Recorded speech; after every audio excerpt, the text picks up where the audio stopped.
For today's video, so padulong day ko sa Coconut Bay, no.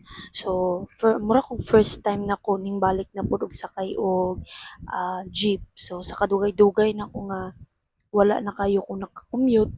So, murag first time na ko nakabalik og sakay og jeep. So, wala na kay ko kabalo kung pila yung mga plitihan, kung pila ang ilahang ginakuha gid karon no kaysa. So, sa wala nakabalo, so, dugay-dugay na gid ko nakasakay og jeep kay halos sige ra gid mi og motor. So, motor ra gid pod among service.